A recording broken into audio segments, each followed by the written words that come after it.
This is Steven Sargeant, host of the Around the Coin podcast. Today we have Sandra Helou to talk a little bit about the Metaverse. She's the CEO of MetaMinds Group. She's also the GCC lead at Zilliqa Group, focused on the Metaverse and spatial web. So we talk a lot about the nuances of the Metaverse, what the spatial web is, and we talk about everything AI, AR, VR, any acronym that has to do with Web3, you name it, we discuss it here. We also talk a little bit about the regulatory framework around things like the spatial web and the metaverse, and we get deep into what she's building at the intersection of immersive experiences as well as Web3 technology. Listen closely if you're into the metaverse. This is a must listen to episode. Enjoy.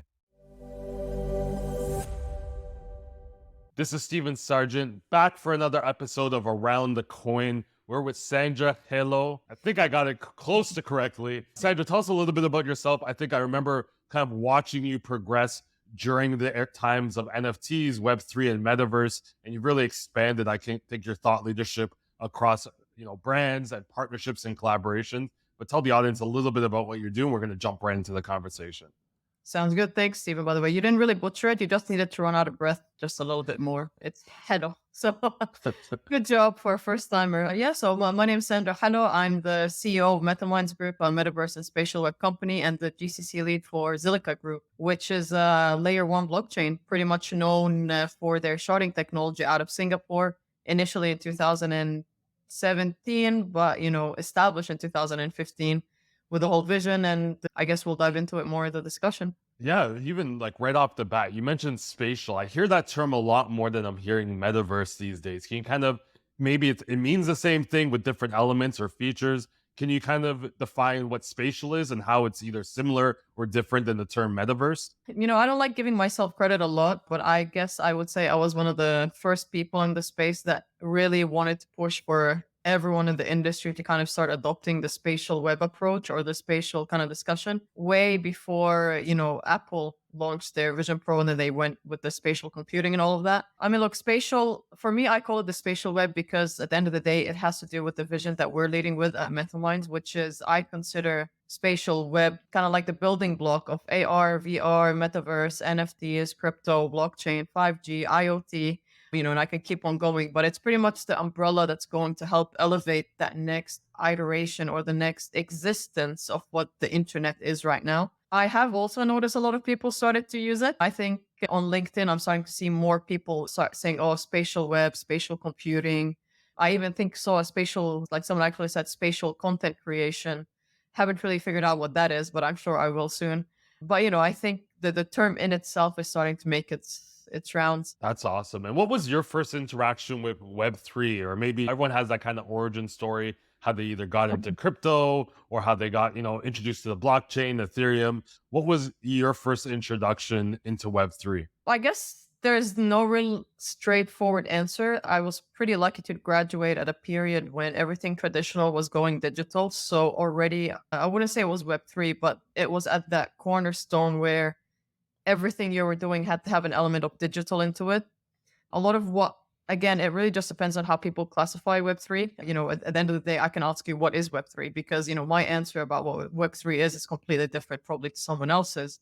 At that kind of like intersection between traditional going digital, we had a lot of experimentation around activations that did have an element of AR, that did have an element of QR coding, NFC tags. At one point, there was the beacons where, you can push notifications and all of that.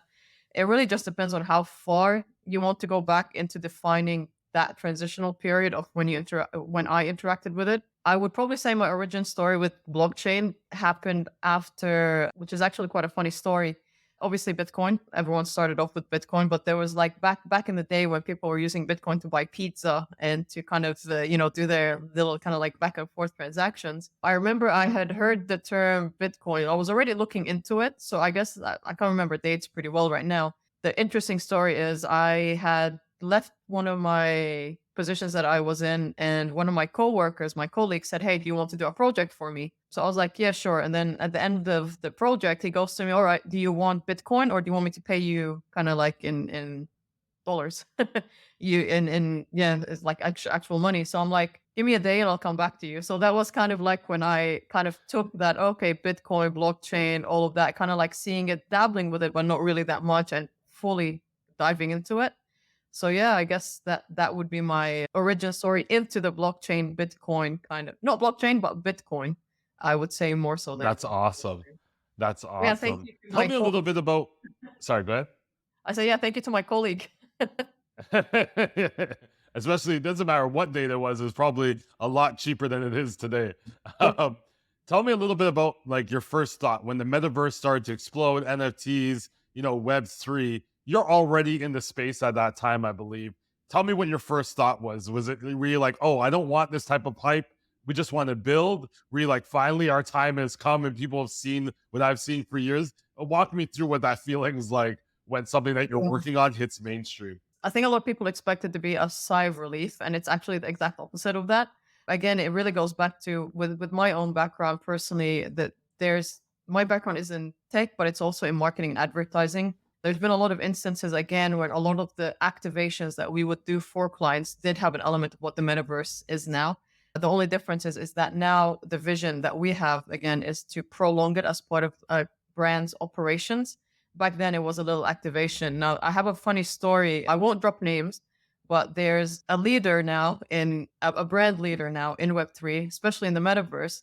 I did a strategy for them, part of the company I was working with ages ago, that had metaverse, AR, VR, and it had NFTs actually. And I remember back then it got came back with the feedback, oh, we're not ready for this. This is too advanced, or we're not going to do it. No one will understand it. And then a couple of years later, now they're leaders in the space. So it's actually really funny when I was reflecting on it a couple of months ago because things moved really quickly. And I definitely do think that COVID added to the movement of the metaverse and the hype that it kind of created.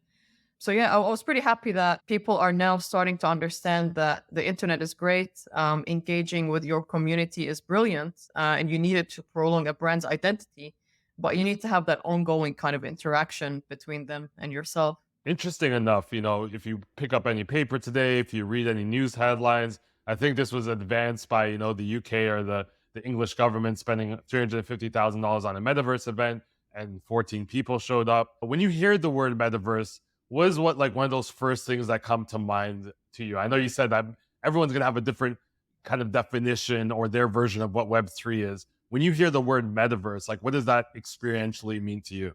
I think the term itself kind of is beneficial. I know a lot of people tend to kind of steer clear from it, but I think as humans and as a society, we like to give things terms and we like to put, we like to, this is why stereotypes exist because it makes things easier to kind of interact with someone or kind of to build a bias or an idea. I think having the term metaverse has helped a lot of people to shape or to split rather the industry. But for me, it doesn't really make a difference. You could call it a metaverse, you could call it, I don't know, the new iPhone, you could call it a brownie. At the end of the day, what really matters is the use case and the functionality that you add to it and what that actually means to a business. Obviously, we do use metaverse because, again, this is the best way to remind people that this is our core focus. We are still in an educational period and an educational phase. So people do need to build an association with a certain word or acronym or whatever it is. And are there different, like when I say, like if I said, hey, do you know about the blockchain? You said, yeah, that kind of covers a ton of things. It covers layer ones, layer twos, it covers stable coins and everything you can think of, private, public. Are there the same complexities or layers with the metaverse that there are with like the term blockchain? Definitely. I mean, the metaverse itself has multiple layers, right? You have I've probably without diving too deep and taking the whole kind of discussion, but there are multiple layers to it. I'll try to simplify it very quickly. To build a metaverse, obviously you have the design aesthetic aspect of it. Then you have the actual development of it, which is where you start using your tech stack and what that is going to look like. Then you include your use cases, your functionalities, and then you go down to the blockchain layer that needs to integrate with it for it to actually become a metaverse that has NFTs, that has an identity, that has all of this. This is a very over the top kind of rushed explanation, but there are a lot of people in the space where they classify themselves as being a metaverse, whereas in reality, they could be just a builder. So they only design 3D assets or the environment. There are some people who call themselves, again, metaverse builders, but they only just develop using Unity or Unreal. It's a very broad umbrella, and I think everyone has a different definition of what they use it for. For us personally, with MetaMinds, we are pretty much able to use the term because we cover the entire process of concept, execution, design, development, strategy, and then deployment on the blockchain layer. So we're an all-in-one platform, which makes it easier for any client that's looking to onboard into the space. And we're going to dive down deeper into the conversation. But what are your thoughts when you read the reports that the metaverse is dead? Give us reasoning why you think this is an inaccurate statement. It's alive and thriving. And give us a reason why you think people do have a point or they have a right to think the way they do that the metaverse is dead. I had quite a lot of fun when the hype had kind of died down and everyone was claiming the metaverse was dead. I think a little comedian inside of me came out and I started to play around with that. Also wrote a whole bunch of like op-ed articles and articles on why it isn't dead and for what reason. I think what happened in the space is that the metaverse did need to die, whether it's the right term to use or not. I think a lot of people came into the space with the idea of business models that weren't really accurate. I mean, you had people paying $500,000 to build on a small, piece of land. You had people paying up to 1 million or 2 million to acquire land that is scarce, but you cannot have scarce land in the metaverse. At the end of the day, to simplify it for us, it's a command C, command V. Like we just duplicate the instance and then there's pop on other land. So I think what happened did need to happen because it did rebalance we needed to reset business models. We needed to reset the vision, the structure. And when I say we, I'm not just talking as in us as a company. We did undergo a big restructure ourselves, but I think the entire space needed to separate between what is a viable business model for the end user and what isn't. So I'm personally glad it happened, but I wouldn't say it's dead. I would definitely say it's thriving, alive, and yeah, healthy. Awesome. Did you feel that there was a lot of grifters in this space when it comes to NFTs or AI or VR or AR? You see people that bounce from, real estate to cannabis to social media to blockchain to Bitcoin. Everyone's experts. Could you tell in conversations that people were pitching business but hadn't actually been in the metaverse before or a metaverse? Yeah, I mean, I get on a lot of calls generally throughout the day, and sometimes like within the first 2 or 3 minutes, I'm able to tell if this call is going to go the whole 30 minutes or not. So definitely there were a lot of people that did bounce from place to place. But then again, in my mind, I have this funny theory that it's the people who missed out on kind of becoming Tumblr influencers. And then was it MySpace? Yeah, probably MySpace influencers and then Facebook and all of that. I think they're now trying to do it in Web3. I mean, look, whatever works for people, go for it. But at the end of the day, I think if you're impacting the end user's bias towards an industry, make sure you're giving them the right information. Otherwise, you're doing yourself and everyone else a disservice. And that's my Awesome. only You've already mentioned MetaMinds and Zilliqa. I think people have heard the name Zilliqa quite a bit. You're the GCC there. Tell us a little bit about what Zilliqa is. Like, how did they get into this Web3 industry? Because I think each organization has an interesting path to get into Web3. I don't think many people go to school to get into Web3. This is always a path or progression. Can you talk a little bit Yeah. through Zilliqa's projection into Web3? Yeah, no, definitely. So I was actually a community member at Zilliqa so Zilliqa launched in 2015, like I said initially. They didn't launch, sorry. They came out from the University of, I think it was called NUS, if I'm not mistaken. Sorry, I'm not that good with acronyms. Anyways, out of Singapore. They officially entered the market and launched in 2017. And around that time was when they flagged my radar because I was starting to kind of really pay attention to the space, having been in it for a while. So I started to follow Zilliqa around 2017 and I was a community member, kind of, always following them and seeing what they're up to. Until a couple of years ago, I joined the actual team as their head of Metaverse, as their head of NFT, and then the Metaverse department came through. So I was head of Metaverse and NFTs. What ended up happening is we realized very quickly and early on with the strategy that the metaverse needed to be its own kind of entity and its own department. And that was when I kind of I didn't break out from the team, but I started to lead the metaverse side of the business while keeping a foot in Zilliqa as, still part of the GCC kind of lead. So currently where we're at is I'm, like I said, GCC lead for Zilliqa Group as a whole and part of the CEO office, which kind of federates the approach and decision making across the group based on the entities. It's a beautiful way to kind of run a company and a business, to be honest, because the nice thing about Zilliqa is not only is it known for its sharding technology, for its own smart contract language, Scylla, it's also one of these blockchain layers where if you know about it, you know about it. And it's one of those ones that's been extremely successful, but you have to be kind of in the know to understand that it's eco-friendly, it's low cost, it's sustainable, it's safe, secure, it's extremely, what do you call it, has a quite a big community, a very large dedicated community actually. And it has pretty much a global agri. So the focus of Zilliqa is around metaverse, NFTs, gaming, blockchain through a layer one. It does quite a lot as a layer one, but then again, all layer ones do if we were to dive deep into it, really. So That's hilarious. I met your co-founder of MetaMinds in Dubai during GITEX and Future Blockchain Summit. You're in Abu Dhabi right now. Was it important to make sure your headquarters was in Dubai? I know they've, invested a lot verbally and investment wise into their metaverse actually strategy. And that's the first metaverse strategy, I think, globally that we've ever heard a government commit to. How important was it to be like kind of at the heart of the storm of metaverse and that kind of technology? I mean, it was extremely important for us to be at a place that understood the future, the rules and regulations were easy for entrepreneurs, for teams, and for access to skills that are necessary.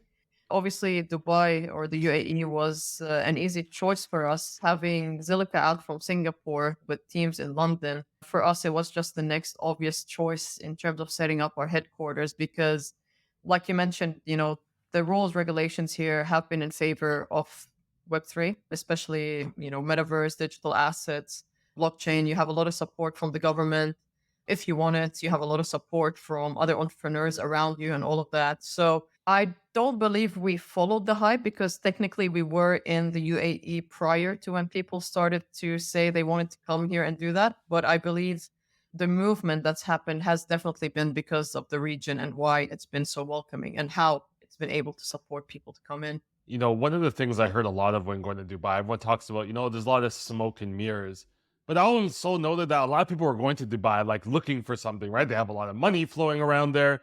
They're, well connected to other jurisdictions close by, Saudi Arabia, Bahrain, and others. So I think people go there with the intent like they have a lot of money. I'm going to find out ways I can take the money. What are your thoughts about that? Is it a lot of smoke and mirrors, or are people approaching Dubai and Abu Dhabi and other places within the UAE with more of a selfish intent, and that's why they might not be seeing the results that they want?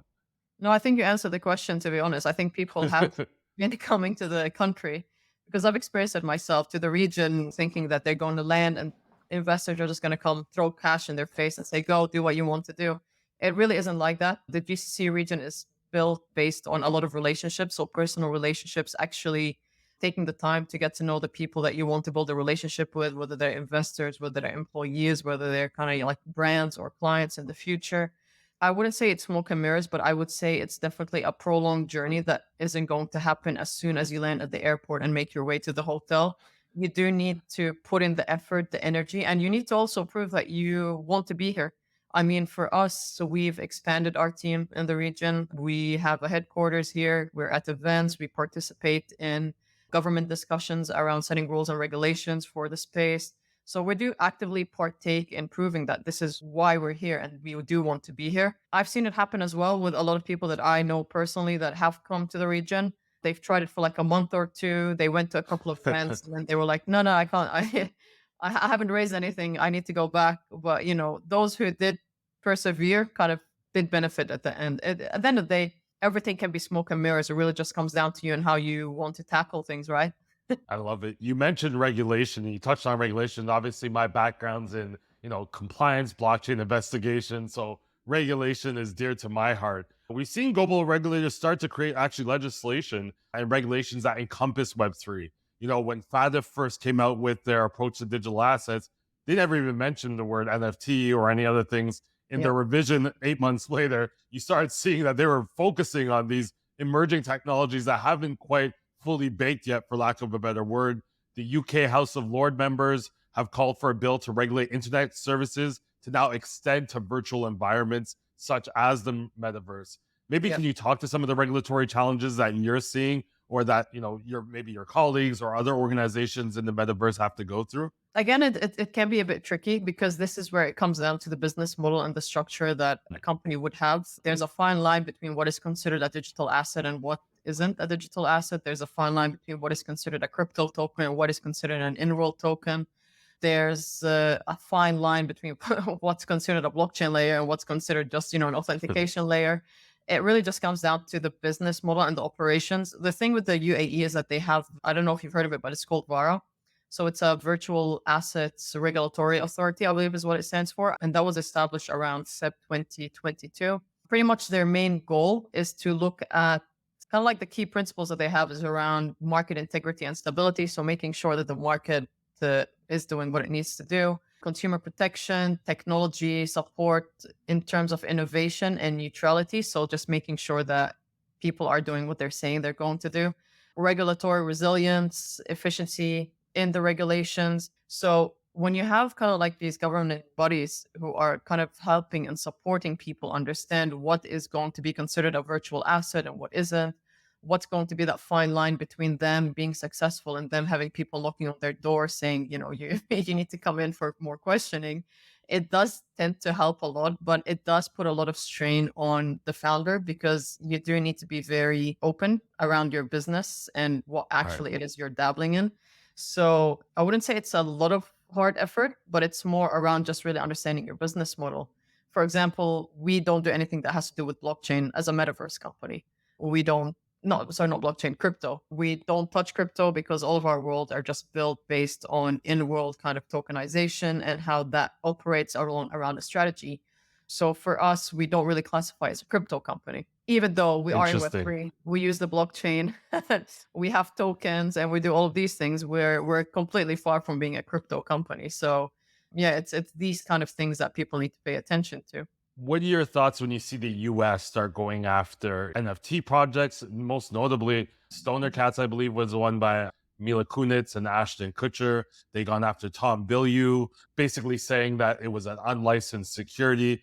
Do you get scared? I'm not sure if you have, US customers or you have a US nexus. Does that worry you when the regulators in places like the US are very powerful, aren't kind of regulating by legislation and guidance? They're almost regulating by lawsuits. What are your thoughts around that? How do Um, you navigate? to be honest, the US isn't really a market that we have a lot of, how to put it, we don't really have a lot of exposure to the rules and regulations out of the US because we don't really, not that we don't function in the US, but our operations are more kind of outside of the USA. There's been a lot of these kind of stories. And I think yesterday I was even reading that Cristiano Ronaldo, if I'm not mistaken, was also being sued, I believe, for his involvement with Binance, if I'm not wrong, in terms of some of the projects. So I guess the only worry I have is what does that mean for the future of innovation and setting guidelines that people can actually follow? Because it does sometimes feel like it bounces around a lot. And if things aren't very straightforward, it can be difficult. And the last thing you'd want is to start deterring people from wanting to actually experience new technology or play around with it. I mean, obviously, there is a level of ethics and integrity that does need to go into anything that you're promoting as a business and as an ambassador or an influencer. But the responsibility also lies on the end user, as in with anything, to do your own research and kind of understand where you fit within it all. But this to me is extremely normal. I mean, it's kind of like if you're buying something off eBay or Amazon, you would read the reviews to see if it's good or if it isn't, and if the buyer makes sense or if he doesn't. I don't think Web3 should be aloof. It's not like everyone here is honest to God and very righteous in what they're doing. It's human nature. It's the evolution of life. This is how we are as human beings. So I can't really say a lot around what's happening in the US, but I know that a lot is going on right now in terms of the rules and the regulations out of there. I'm very big on accountability as well, right? You can't just give your crypto to sometimes you don't even know who the founder has, or they're up on Instagram with chains instead of hair. And then you're mad at them because they didn't complete the next best video game when they had no experience kind of in that field. Yeah. And then look and blame the company that sold that allowed you to trade or buy those assets. It's a little bit. I think we've gone a little bit too far with we need Facebook and we need YouTube to protect us from these advertisements, and I think we've gone far away from just kind of common sense. We would never give that kind of money to somebody that we didn't know on the street, but online it almost feels like our greed is getting the best of us. Well, it is a bit contradictory if you really think about it. I mean, I don't want to get psychological and philosophical right now. But in a sense, you have people who are screaming decentralization, and at the same time, they're screaming accountability. Do you want decentralization or do you want accountability? Because at the end of the day, if you're screaming, oh, I want to control my own keys and I want to do this and I want to do that, and then when something goes wrong, you're saying, oh, but you told me to do it.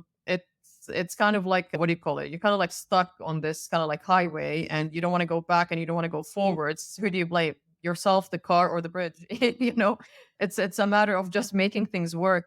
We've seen that quite a lot actually in the metaverse, and it's funny because I have gotten a lot of comments and a lot of people asking me questions around why have I always pushed for KYC in the metaverse, which I have, and I don't really shy away from saying that I have, because to me it's extremely important that when you are building a metaverse that has Yep. teenagers, that has children, that has adults, that has people of all walks of life interacting with the brand, interacting with one another, you do need to have a level of KYC, because you do need to put a level and the layer of protection around grooming, harassment, bullying. I don't know why, but there's this like sense that people think Web3 and the metaverse is going to be like this utopia where everyone is happy and everyone's nice and everyone's, perfect and all of that. I think sometimes they forget that the people building these businesses and the people building these metaverses and these models are in fact in Web 2 day to day. So if we have this in our physical world, yes, it will Right. move into Web 3. It's not going to be that distant. So whenever I bring up KYC around the metaverse, I do always get a lot of people saying to me, well, why? It should just be decentralized. All right, well, go to a decentralized world. You don't need to come into one that has KYC. At the end of the day, that's your choice. But we can't just think that the metaverse can exist without a level of KYC. I think if history repeats itself, right? There's the libertarian Bitcoin people that are like, hey, decentralization, be your own bank. But if you want to build a big business, you're going to have that element of KYC and, compliance with regulation. So this depends on what you want to do. I think people want to build a big business and kind of walk outside of regulation at the same time. And that's just not going to happen, I don't think, anytime soon. They also want, the bank to call if they, when somebody uses my credit card to go on a shopping spree at Whole Renfrew and spend $15,000, I want to be able to call my credit card company and get those charges removed. But I think in Web3, when people realize there's nobody to call, they're kind of like, why wouldn't regulators put in guardrails here? Where are they to kind of help us out? And why aren't they penalizing people? So as you Yeah. said, it's a funny contradiction. It is. I mean, look, KYC in the metaverse layer, it doesn't need to be an open. It can be just between the user and either the Yep. platform or whoever is doing the KYC itself. It doesn't need to be to the public. You can have your own profile. You can. It's kind of you can have your own profiles, but as long as there is that level of KYC, it is necessary. On your website, you do talk about safety and security and some of the bottlenecks actually with the metaverse, including things like interoperability, which I think is a bottleneck for all of Web3, to be quite honest. I think we're moving towards more cross chain and, more interoperability between chains and blockchains, which makes making things a little bit better, but it's still a little bit janky if I have to if I have to say. What is the first problem you think that a company or that you need to solve for a company before they can then start attacking some of these bottlenecks, and maybe explain how MetaMind approaches these challenges on behalf of their customer? Yeah, I mean, one of the first things that we did at the company was we looked at what are the bottlenecks that people face, the bottlenecks that we face with clients, and we built a model around how can we solve it for them. One of the biggest issues is that I mean, it's a long list, but I like you said, we do have it on the website. But yeah, interoperability is one of them. What we've done is we've made sure that if anyone uses our metaverse as a service layer, they're able to move freely within the world. So you don't really need to change. You can be in one world, move to the other, move to the other, move to the other. Interoperability between, let's say, our world and a Decentraland or a Sandbox or a Roblox, it could happen, but that needs to be a connectors of APIs and two companies agreeing with one another that let's make it interoperable. It's one of those things that is again, it's one of those words that has a lot under the umbrella, and it just really depends on how you use it. Another bottleneck that people face, and we've seen a lot, is that they don't really understand how costly it is to build a metaverse or to build a team that is going to give you a metaverse. And that goes across strategy, it goes across design, execution, and all that. So what we've done is we've built a pipeline that works with the client across strategy, concept, execution, development, and deployment. So we, in a sense, act as part of the team. Another issue is the segregations. With the blockchain layer, you have, for example, Ethereum, you have Zilliqa, you have Cardano, you have Near, you have all of these blockchain layers. One of the problems a lot of clients face is that they don't really know how each one works and where they should be, which is why we've made it easy for them. They don't really need to think much about it. Everything we do is under the hood. So you pretty much come to us. You say, I want to enter the metaverse, and we give you an all round package where you have a wallet, you have avatars, you have a metaverse, you have a blockchain layer, you have NFTs, obviously, as per your strategy that we work with you on. But it does remove that friction of having to find a wallet, find a blockchain, find a character builder for your avatar, find someone to build you the metaverse, decide where you're going to put your metaverse. So there's a lot that goes into it. It's kind of like a Shopify, right? You go to Shopify, you pick a template, that's it. You set up your storefront. It's that easy. I think that's what most companies want, right? A lot of them want that they want to be in the space, but it doesn't have to be like so elaborate. And, like Shopify, you want to start up your business, but there's certain limits that Shopify has. And I'm sure there's certain limits that some of these companies encounter. I Where are mean, your thoughts with cybersecurity? You mentioned KYC. Now, from a blockchain investigator background that I have, we saw that the DeFi space is not a safe space to store your cryptocurrency. I think there was over $100 million worth of hacks alone in last October 2022 from many different DeFi protocols. How safe is the metaverse when you have maybe crypto or tokens being held or paid for in-game, skins or other things that purchasers are acquiring? How safe is that crypto? How safe are those tokens? I don't hear much about metaverse hacks or anything of the like. Is there not much token or crypto being moved around in those areas? honestly, that's not a question I can answer because I'm not 100% sure what would happen on like a Decentraland or a Sandbox or Roblox. Right. Everything we do is white labeled for the client. We do have a social layer aspect of the business. But again, like I said, we are not a crypto company, so we don't really dabble in any kind of crypto. We have in-world tokens, which is part of the loyalty movement, moving from one place to the other.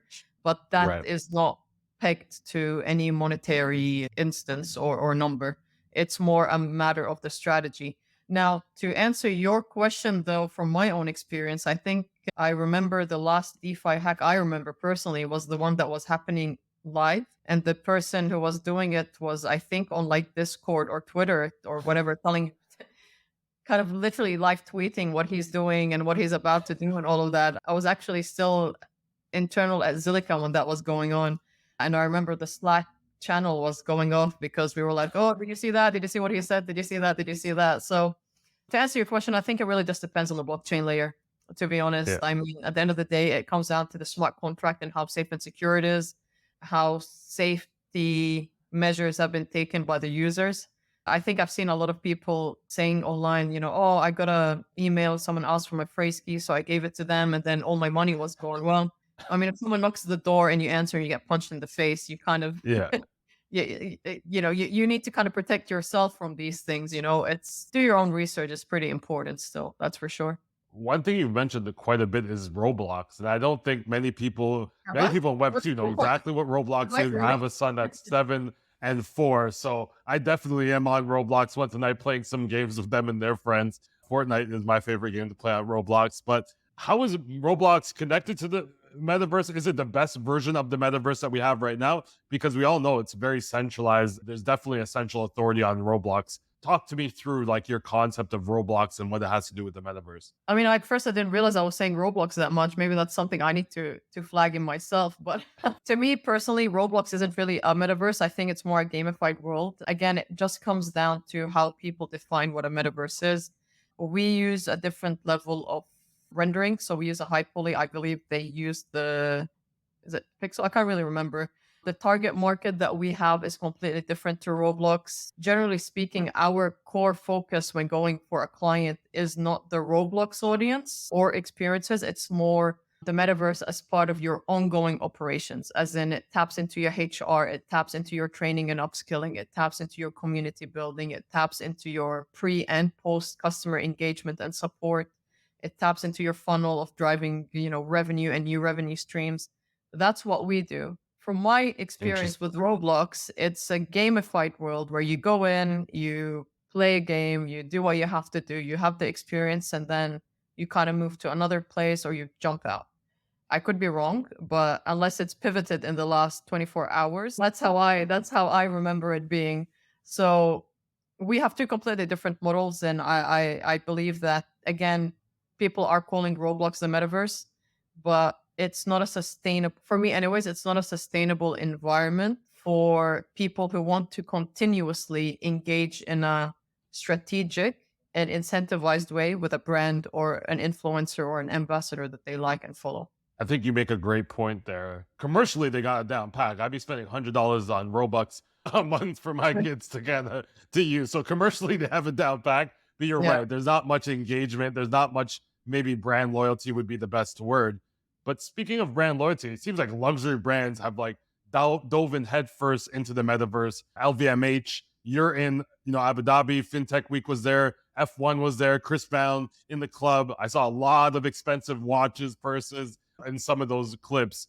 What has been your experience with traditional brands and how hard are they trying to get into Web3 to build in? So we've had a lot of success with luxury brands personally. We work with quite a large number across proof of concept. So one of our models or one of our kind of business visions or insider, what do you call it, culture is that we work with a client on a private proof of concept, meaning that we build the strategy with them and we do internal and small closed testing before they are ready for deployment. So for me and the company, one of the biggest movers in the space has been the luxury industry because they've been extremely quick to pivot to understanding the value of building their community, engaging with their community. They've also realized that if they engage with the community and incentivize them, it will actually yield more rewards and be more sustainable because a lot of the issues that luxury groups faced or were facing, not were, but like have been facing, is that their warehouses are filled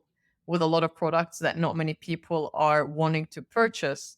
They've also realized that the pre-loved or the secondary market industry has really shot up, whereas more people, Yeah. especially Gen Z, is excited in kind of taking items that have a story and a narrative and connecting with it.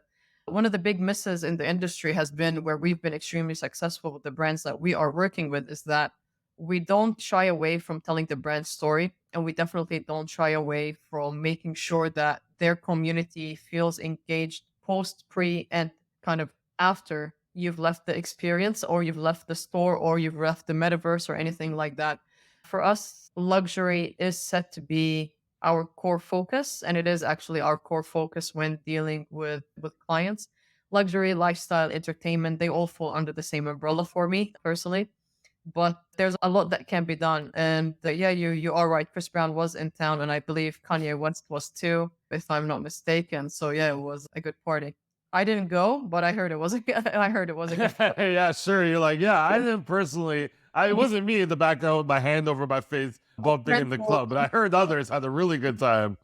a friend told me it was really good. But I know all my aside, wife would like to hear this episode listing about luxury brands. One thing I noticed in Dubai, though, when we was there with Jitex, there was a lot of conversation, obviously now, about AI and blockchain for like the fashion industry. What part is really do you feel AI is playing? What has been the biggest impact AI has had on some of the work that you're doing, maybe? again, you said in a previous question something around smoke and mirrors, and I think a lot of time when people use these two terms, sustainability and AI, right now, I believe it's a lot of smoke and mirrors. AI is a very big and a very broad and a very complicated umbrella with many, many, many layers and levels to it. We use AI in personalization. We use AI with NPCs. We use AI when it comes to advertising, but this is not new. This has been done many, many, many years ago, and it continues to now be done. The only difference now is that it's either more streamlined, more focused, or more, you have more professional services that cater to that. I think a lot of people talk about generative AI. They talk around, I think I saw that dress that changes as you click a button or as you put it, I don't know, something along these lines. People need to kind of be more aware of what is a concept and what is reality. And I Yeah. think I mentioned that quite a lot on LinkedIn because so many times I'd be just scrolling through my timeline and you see all of these grand concepts and they're amazing and people like, wow, I can't wait to try this. But in reality, you cannot try it because one, Yeah. it's it's a nice render. The technology does not exist, and even if it does, probably no one would be able to afford it. We are definitely not at that level right now when it comes to AI and what people think we can and can't do with it. AI is advanced, but the tangible AI that people can interact with, we're not tapping at that level where, all these cool things are going to start happening anytime soon. People were kind of going on about what was it called? I think it was called the AI, was it the human pen? The humane pen or Yeah. something Yeah. like Human. Yeah. the humane pin. I've seen that making the rounds. I've also seen, a couple of wearables, tech wearables that supposedly can do everything thanks to AI. I've seen AI shoes that tell you how fast you're walking or to slow down and, even walk for you. So there's been a lot of like different versions of what people think AI is and what it can and can't do. But there is still a level of concept versus real Yeah. execution and what we can and can't do. And the And lines have just been blurred, in my opinion. And I think you could probably sniff it out too, right? Like I think there's a lot. Everyone comes up with these AI can do this, and you can get to do that. Like, okay, show me. Don't just sell me. Like, don't just sell me on the concept. Show me exactly. Do it then. Like you're saying it can do all these things, so actually do it and then show me what it does. Not give me the Yeah. concept behind it. We have a couple more minutes left, and I think I actually want to end because to be quite honest, Sandra, you're extremely real and authentic.